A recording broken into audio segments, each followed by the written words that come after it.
Peace and blessings. We've been talking about things putting people into trances. We've been talking about the technology that implants thoughts inside of you. Just last night, the confirmation came through news media and not so much things that the world haven't heard. Welcome to Universe Tech, Ensouled Plasmic Intelligence. Man wants to be God so bad, but he will never be, unless he gives up his own admonition of lustful desires and walk in the true guideship of the Holy Spirit, being led by the Most High. What is the Most High? When you look at the stars, do you really know what you're looking at? It's the story of the brain consciousness of what we cannot see is the reason why plasmic becomes intelligence. What we call God moves or is the power, invisible power, of quantum metaphysics. Everything is the Most High. Let everything that has breath praise ye the Lord. Let's get into some of this confirmation, shall we?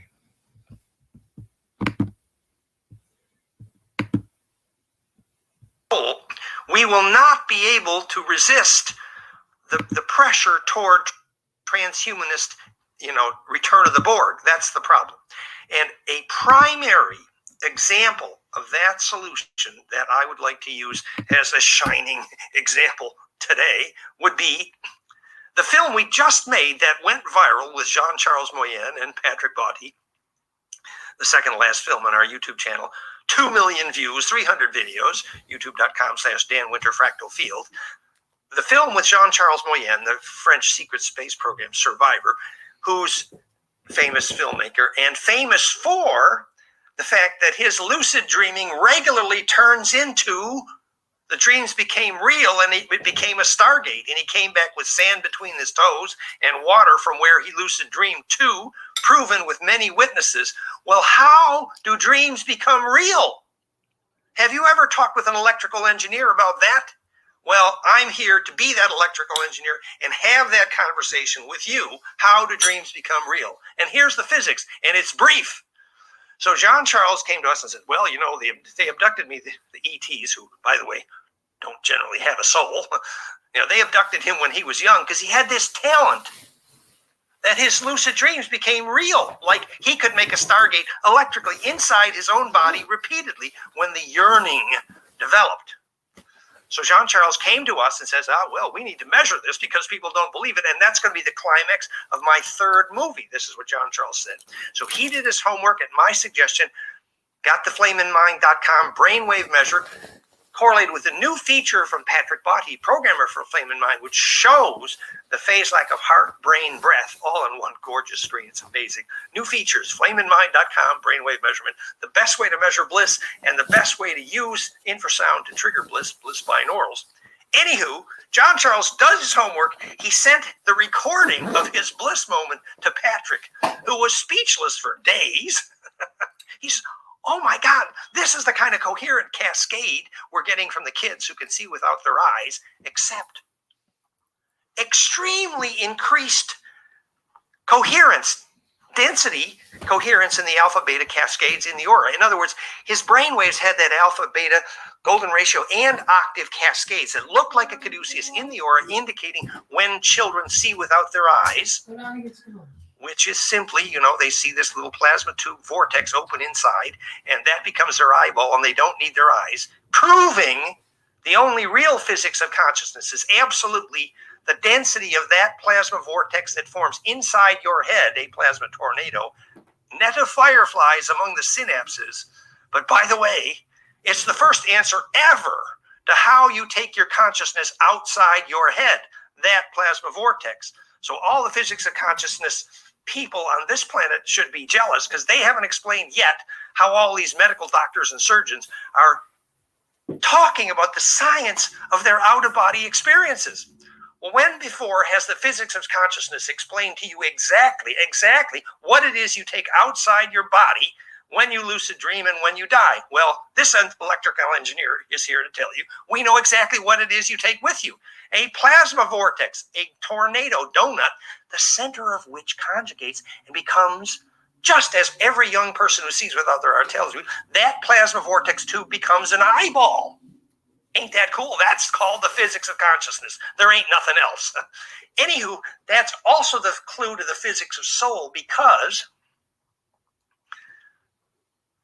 the same harmonic cascade we measure in kids we teach to see without their eyes, flameandmind.com/outer vision, the program to teach kids to see without their eyes with brainwave biofeedback and bliss trance induction, basically, centripetal force.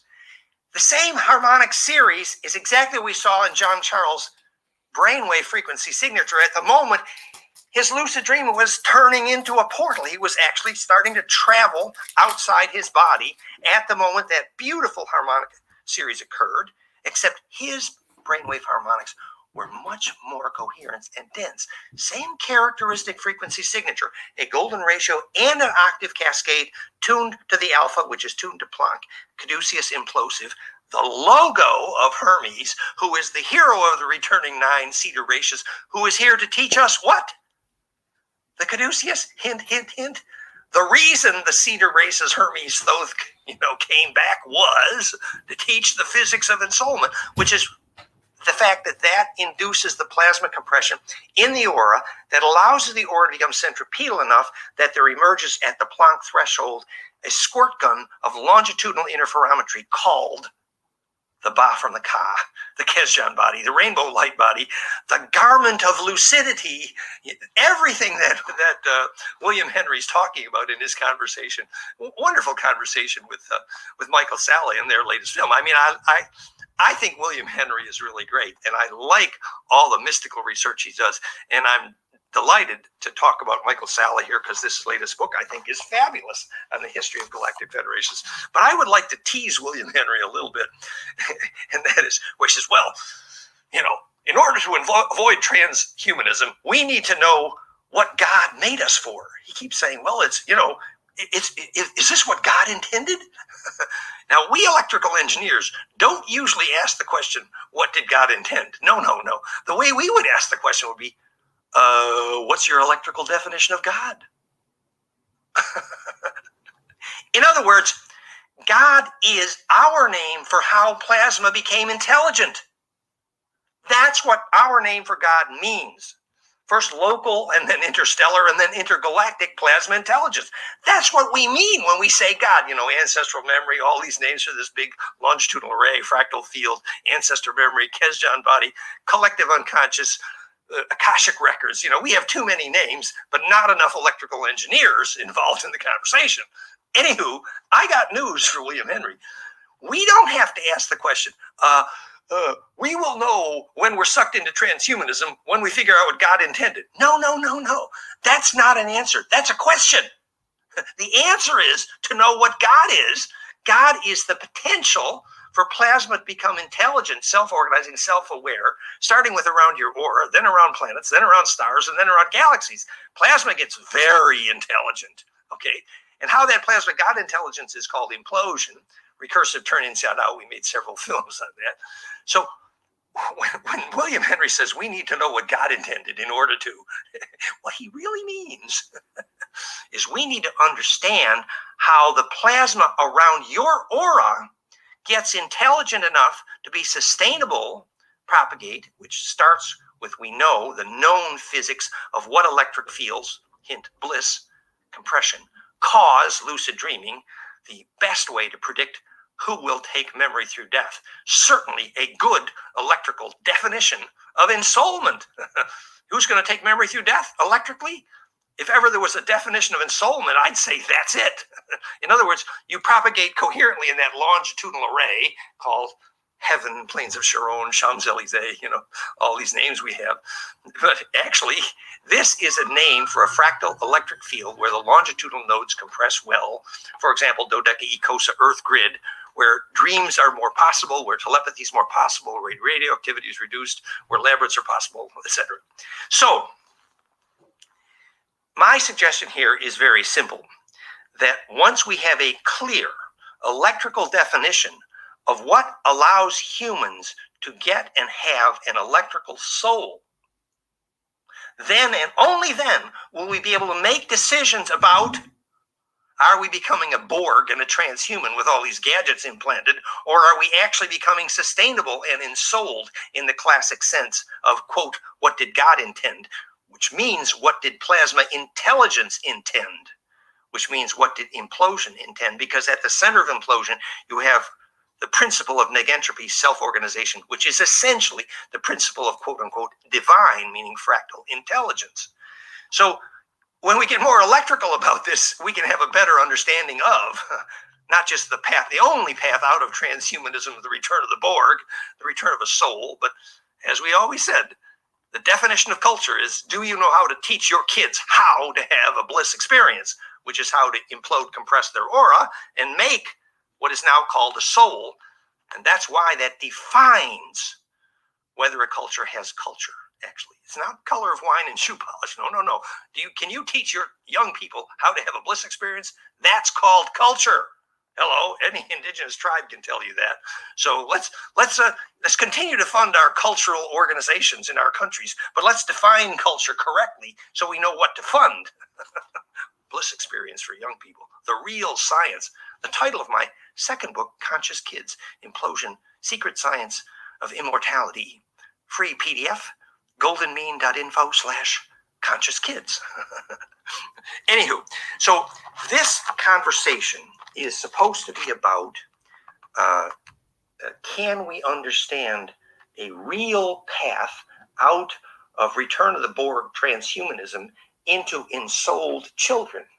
And I keep returning to the idea that we will need hard science in order to have that conversation. Otherwise, governments and universities are not with us in that conversation. So we can't quite say, is it what God intended? No. That's not, it's a beautiful thing. And we can respect that collective intelligence of that collective plasma intelligence. But we need to know what made that plasma collectivity intelligence so we can talk to electrical engineers and therefore governments about what it is to have a soul. Anywho, this is the story to my Mori, and as you can see, this is my passion, and therefore how we have fun. So I have notes. I have notes for this conversation. So in William Henry's film with Michael Salla, which I much enjoyed, I like, for example, the section where he talks about the fact that the Anunnaki were named the Shining Ones, and he repeatedly talks about the radiance, Joseph's technicolor coat. What did that mean? In the seeds of Benjamin. We know the 7-color rainbow coat was a name for recursion in the plasma field of the aura named getting a soul. That's why Benjamin had the seeds and Joseph's technicolor coat. It's a name for not just the genetics of the Grail bloodline implosion in the DNA, the physics of soul, but it's the name for the onset of the possibility of the coherence in the aura called the Shining One or the Rainbow Coat, all those names.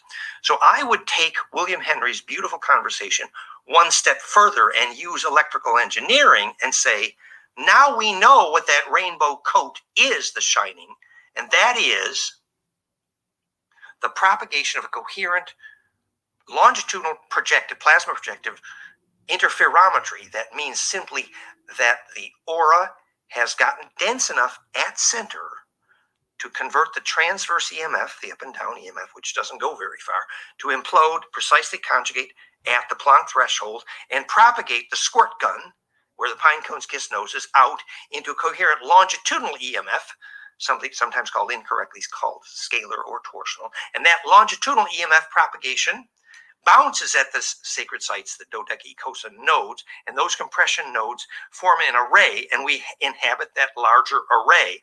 And so the rainbow light body, the Kesjan body, all these, Joseph's technicolor coat, that, as William Henry said, is that the new human? Is that human being 2.0? It is a very specific, electrically measurable form of coherence. Remember, Therify.net repeatedly triggers lucid dreaming. And this is implosive phase conjugate plasma. We know exactly what electric field triggers a lucid dream. As we knew what brainwave harmonics triggered the compression where Jean-Charles Moyen's coherent dreaming became a stargate. It's the onset of implosive compression. So imagine that. If we knew the physics of what makes a soul, suddenly it's not a mystery anymore. It's physics. It doesn't mean it's not beautiful. It's not romantic. It's not beautifully spiritual, but it's beautifully romantic because it's beautiful physics. So physics doesn't collapse the romance of spirituality. It makes it more beautiful. So I would encourage people like William Henry are talking about the onset of the coherence in the aura that he calls the rainbow light body to learn about how longitudinal fields propagate, triggering the lucid dreams electrically, and how that's measured. The last few films in our YouTube channel, 2 million views. So this is, and he calls it the alchemy of the aura. That's very useful, actually, because it is non-destructive compression, implosion of charge specifically that does that. Alchem, meaning access to the black hole. It's a useful metaphor.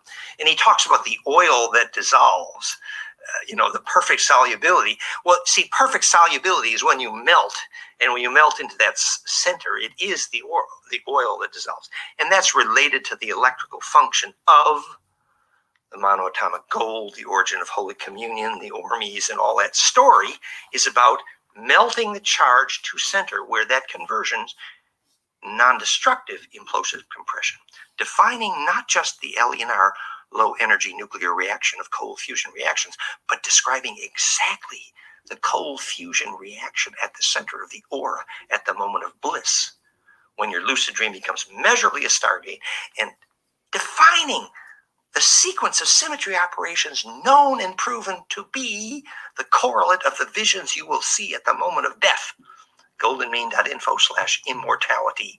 Those famous Heinrich Kluge form constants, lattice, cobweb, tunnel, spiral, what everyone sees at the moment of death as they're seeing their entire life review, because if you don't do that compression well, you don't become distributable as a waveform. So we know also why things like implosive plasma, Theraphi.net, is famous for releasing dead ghosts. Also explaining very nicely why the ancestors will be released in the time of the rapture. Also explaining why the guns will melt in the time of the rapture. During that collective planetary implosion, sometimes called the next density, sometimes called the next dimension. The more correct electrical term would be when the number of harmonics superposed in the axis of spin rotation, the only definition of the next dimension, that harmonic inclusiveness, which is only possible in the presence of golden ratio, creates enough centripetal force, quote unquote, the next density. And the reason the density means anything is because during that implosion, you get that propagation into the longitudinal array, the rainbow light body. So you see how these languages begin to fit together. If we understand the electrical nature of these things, we're not going to need religion wars. And we're not even going to need a battle between the return of the Borg and spiritual governments.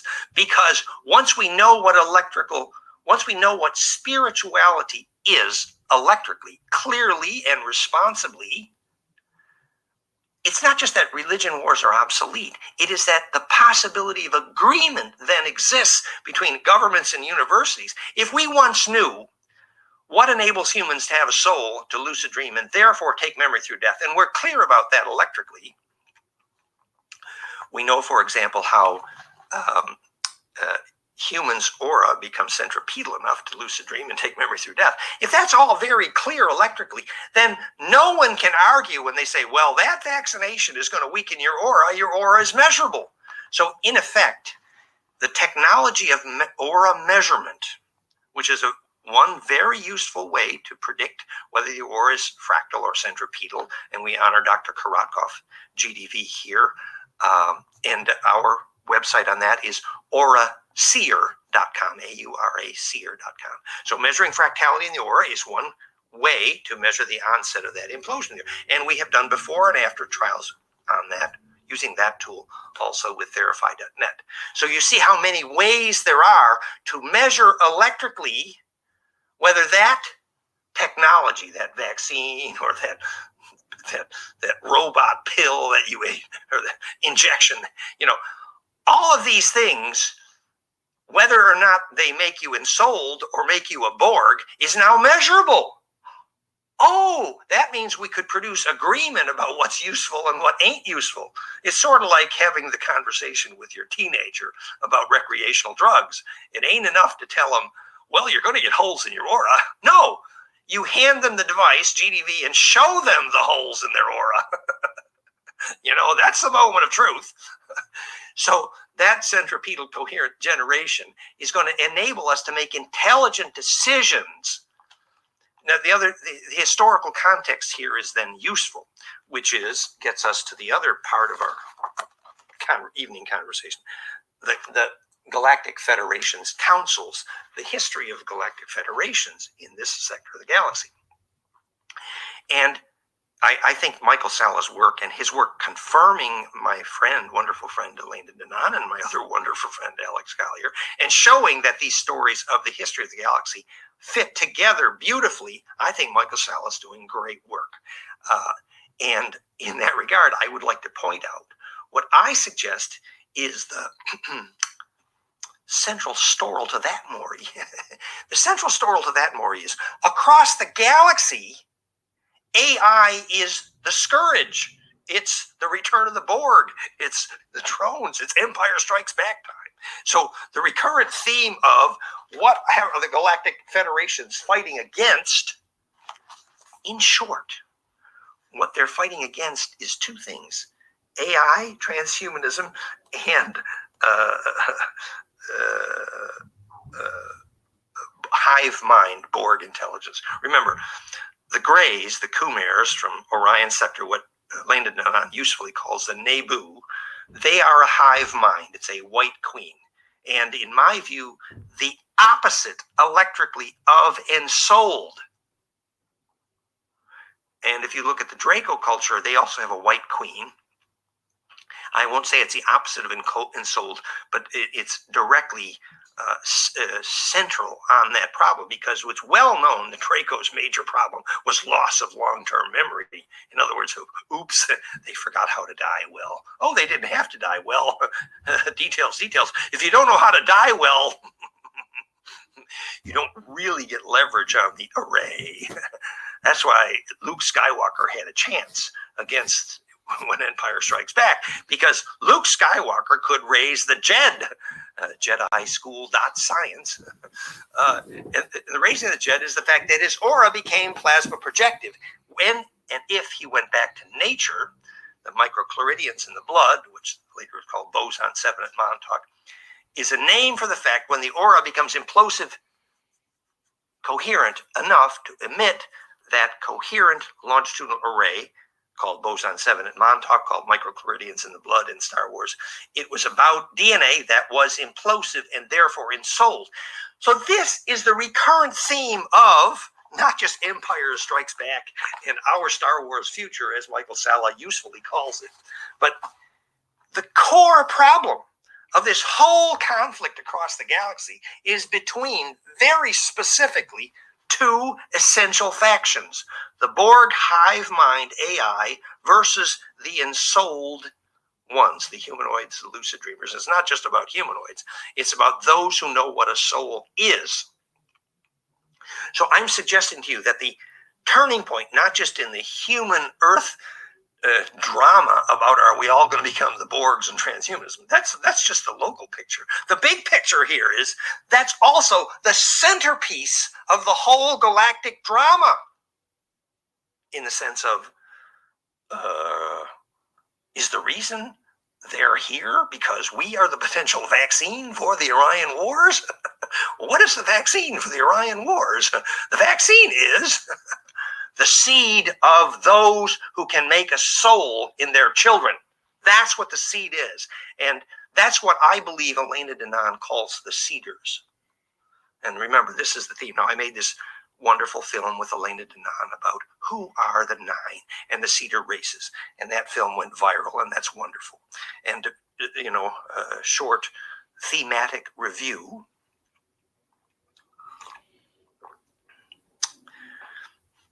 when my friend Andrea Puharich taught Phyllis Schlemmer to communicate with the nine, and they identified themselves after Andrea said first, they called themselves Atun, and then Atum, then Tam, and then Enki, and then finally Thoth, Tahuti. And then, in The Only Planet of Choice, the biggest book about this, Phyllis Schlemmer, which is beautifully reviewed in this book. The review is there about that with Michael Salla. It was very, very clear, quite simply, the returning cedar races in the giant planetoid-sized starship that just returned with a fleet of hundreds of ships in Ganymede and the moons of Jupiter, hosted by the Ashtar Command. All the details, the history, the documentation, the reviews, and who has confirmed this right here. Michael Salla did a great job. So when they arrive back, the Intergalactic Federation arrives back, the Cedars, who were that? Oh, he says, I am Thoth, Hermes. That's who I am. Tahuti. Well, who's Thoth? Well, Thoth is the name of the royal ancestries of every Egyptian pharaoh, Thothmosis. Thoth is a name for the father of the Magdalene bloodline, if you believe any Templar. Thoth is the name for Thule, Atlantis. Thoth Hermes is the name for Quetzalcoatl and Veracocha. Thoth really gets around. And by the way, what was his primary agenda? Running around interviewing every indigenous tribe on the planet under the name of Veracocha, Quetzalcoatl, to study their lucid dreaming. Oh, maybe he was interested in how to make a soul. Ooh, what's the story to the Mori of the reason the cedar races are back here? What are they here to seed? Thoth, Hermes, Enki. What is the agenda? Caduceus, today called phase conjugation. What is the agenda, hermetically sealed, as it were? The agenda is quite simple: to learn how that implosive compression, sometimes called bliss, which is simply a name for the implosion of charge that produces radiance of charge, bliss, very measurable, very essential to not just have an immune system, but to take memory through death, to get a soul, literally. So the message is actually pretty simple. It's, can we teach our kids how to make a soul? Do your children lucid dream? Indigenous tribes lived on the same magnetic line for 100 generations, and that magnetic line was alive with their memory. So the storm across the whole continent of Australia when Auntie Lorraine died of the Bundjalung tribe was the family magnetic line that behaved like the sacred corn DNA of the Hopi that would only germinate if you sang their song to it. That DNA was a family pet. Well, the same is true of that magnetic line right across the continent. That magnetic line, that literally serpent track, dream track, song line, that was the family pet. And when the family ancestor died, the storm that went down that song line cut a trail of destruction right across the whole continent. That's the story of Auntie Lorraine. And it's just the beginning of the story to the Mori, which is these magnetic lines, these dreaming tracks, which is a plasma serpent, and the intelligent relationship between that and DNA that's walked the same soil for 100 generations and became fractal to that soil, embed ability, as it were. So this is what Enki, Hermes, Thoth, Quetzalcoatl, Veracocha was studying, because this is the turning point in the Star Wars history. Star Wars, Michael and his dragon versus, Michael and his angels versus the dragon, his angels, Revelations 12. Start about verse 7 through 12.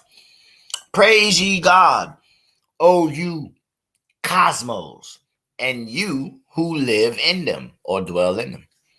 So when they say Enki and them was studying our lucid dreams, this is what's in your scriptures as, and the word of the Lord came only to Daniel.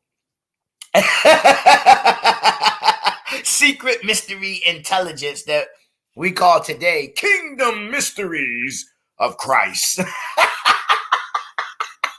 Noah was perfect because Inky and them, or dominions above our heads, can't read our out-of-body experiences until we express it with the tongue. Everybody's caught up? All right, let's keep going.